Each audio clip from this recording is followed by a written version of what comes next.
let's talk about a little bit of what the president hit out of the park. He had some very special jabs for the so-called birthers. This is funny. Listen to this. It's been quite a year since I've spoken here last. Lots of ups, lots of downs, except for my approval ratings, which have just gone down. But that's politics. It doesn't bother me. Besides, I happen to know that my approval ratings are still very high in the country of my birth. So,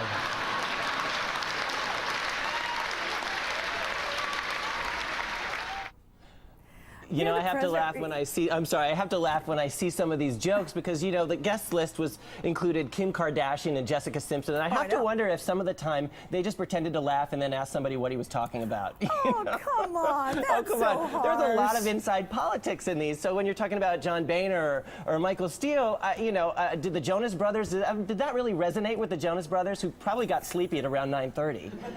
Oh my God. You are so harsh there, Brian. Sorry. Go, boy.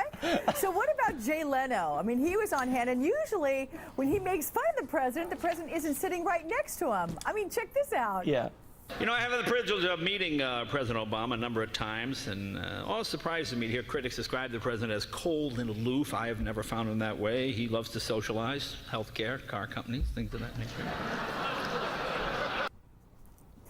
Well, I think what's interesting, what I think is interesting about that is I thought Leno was very low-key. And I think it was kind of a marked decision to have someone like Leno there because he's very kind of the friendly comic. But this, you have to remember, is the party of the year in D.C. They party before it, they party during it, they party after it. Even Lindsay Lohan would be like, hey, calm down, people, you know. But Jay Leno really took a slow, kind of guided approach to this. And actually, at one point, he kind of lost where he was going, as I just did moments ago. And so I think that this was a little bit of a tough night for him, but at the end of the night, you know, everyone just has a great time, and it's really all about having a good laugh, and I think he achieved that.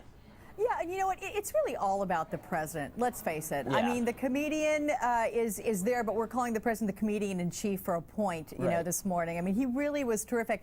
In terms of the president, how do you think he took those jokes aimed at him? I mean, some of the cameras were trained on him at times. The reaction was... I thought he took it very well. You know, he knows going into this that he's gonna be skewered a little bit. What I didn't understand why there was a huge flower arrangement in front of him, like he was sitting behind a casket. I didn't get that, like cabbages and grapes and flowers.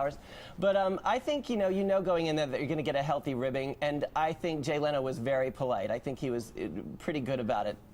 Yeah, and you know what my floor director noted here was that when the president laughs at himself, that's almost the funniest part. Oh, he sits there and he kind of deadpans, then he goes, and we're all, you just got to start laughing. If you can laugh at yourself, that just shows, that I think helps people connect with you, showing that you have a sense of humor about yourself, and I think that he does. Yeah, you know what? You got to take this job and have a bit of a sense of humor. Otherwise, how are you going to get through, right? Absolutely. Well, we got through with you, Brian Balthazar. Always fun. Thank you. Thank you. See you soon. Okay.